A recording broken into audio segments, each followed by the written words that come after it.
ఓవైపు ఆంధ్రప్రదేశ్లో పొత్తులు సీట్ల సర్దుబాటు టికెట్ల వ్యవహారం నడుస్తూ ఉంటే మరోవైపు కాపు నేతలు కీలక సమావేశం నిర్వహించారు. కాపు వర్గానికి రాజకీయ వర్గాలు ప్రాధాన్యత ఇవ్వాలన్నారు తమిళనాడు మాజీ chief secretary P Rammohan Rao. జనాభా ప్రాతిపదికన కాపు, తెలగ, బలిజ, ఒంటరి కులాలకు 10% రిజర్వేషన్ ఇవ్వాలన్నారు. ఐక్యత, సమైక్యత, అభివృద్ధి పేరుతోటి విజయవాడలో నిర్వహించిన కాపు జేఏసీ నేతల సమావేశంలో పాల్గొన్న ఆయన మరికొన్ని కీలక సూచనలు చేశారు. తమిళనాడు మాజీ సీఎస్ రామ్మోహన్ రావు సామాజిక వర్గాల సమగ్రాభివృద్ధిలో భాగంగా కాపు కార్పొరేషన్కు ప్రత్యేక బడ్జెట్ ప్రకటించాలన్నారు. కాపు సంక్షేమ భవనాలను నిర్మించాలన్నారు మాజీ సీఎస్ రామ్మోహన్ రావు. సార్, ఏంటి ఇటీవల వరుసగా ఈ కాపు చేసే సమావేశాలకు మీరు హాజరవుతున్నారు. సో ఏమైనా ప్రధానమైన డిమాండ్ ఉందా? ఏ పార్టీకైనా మద్దతు ఇవ్వాలన్న నిర్ణయంతో ఈ సమావేశాల్లో పాల్గొంటున్నారా? మీ డిమాండ్ ఏంటి? ముఖ్యంగా రిజర్వేషన్ అనేది మా ముఖ్యమైన డిమాండ్. కాపులకు 10% రిజర్వేషన్ కావాలి అంటే ఇప్పుడుండేటువంటి బీసీ వర్గాల నుంచి తీసి ఇవ్వమంటలేదు, అడిషనల్గా ఇవ్వండి.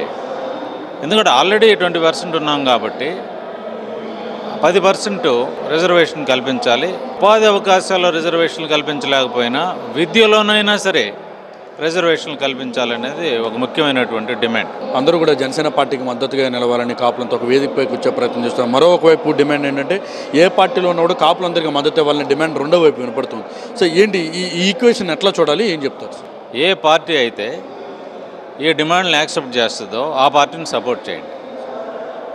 ఒకటి, బీసీ రిజర్వేషన్ 10%. ఉపాధి అవకాశాల్లో లేకపోయినా సరే విద్యా అవకాశాలు కల్పించాలి, ఉపకార వేతనాలు కల్పించాలి. రెండవది, రాజకీయ డిమాండ్ ఏంటంటే పంచాయతీ వార్డు మెంబర్ నుంచి పార్లమెంటు వరకు 20% మినిమం, కనీసం 20% వీళ్ళకి ప్రతి రాజకీయ పార్టీ అవకాశాన్ని కల్పించాలి. మూడవది, ఇవన్నీ కూడా మేనిఫెస్టోలో మీరు చేర్చాలి.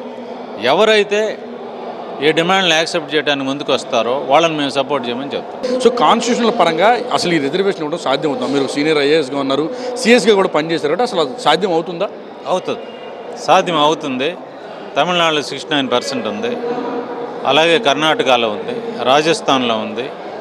ఇప్పుడు సెంట్రల్ గవర్నమెంట్ కూడా ఈడబ్ల్యూఎస్ఎన్ 10% అడిషనల్గా ప్రభుత్వం అనుకున్నప్పుడు ఒక ప్రత్యేకమైనటువంటి సామాజిక వర్గం ఆర్థికంగా సామాజికంగా వెనుకబడుతూ ఉన్నదనేటువంటి ఒక అభిప్రాయం వచ్చినప్పుడు అలాంటి అవకాశాలు రాజ్యాంగం కల్పిస్తుంది. అందువల్ల రాజ్యాంగం సాధించవచ్చు. నేను పార్టీల గురించి మాట్లాడలేదు, ఏ రాజకీయ పార్టీని గురించి నేను విమర్శించడం లేదు, వాళ్ళకి సపోర్ట్ చేయమని నేను అడగటం లేదు. మన ఉద్దేశం ఏంటంటే ప్రజల యొక్క అభిప్రాయాలని ప్రతినిధుల ద్వారా మేము తెలుసుకుంటున్నాం. ఈ మీటింగ్లో చాలామంది మాట్లాడారు. నాకంటూ ఒక ప్రత్యేకమైనటువంటి పార్టీని సపోర్ట్ చేయటం అని కానీ లేకపోతే విమర్శించడం కానీ నా అజెండా కాదు. నేను రాజకీయానికి అతీతంగా ప్రవర్తిస్తున్నాను. ఇది ప్రస్తుతం తాను కేవలం రాజకీయాల కోసం ఈ యొక్క సమావేశాల్లో పాల్గొనడం లేదు, ఆర్థికంగా సామాజికంగా వెనకబడి ఉన్నటువంటి కాపులకు అండగా నిలవడంతో పాటుగా వారికి రిజర్వేషన్ కల్పించాలనే ఒక ఉద్దేశంతో ఉద్యమాన్ని కొనసాగిస్తూనే ఇప్పటివరకు అన్ని సమావేశాలు హాజరవుతున్నట్టు కూడా ఇటు సీనియర్ ఐఏఎస్ అలాగే మాజీ సీఎస్ రామ్మోహన్ రావుతో చెప్తాం. కెమెరా పర్సన్ నరసింహతో వసంత్, టీవీ9 విజయవాడ.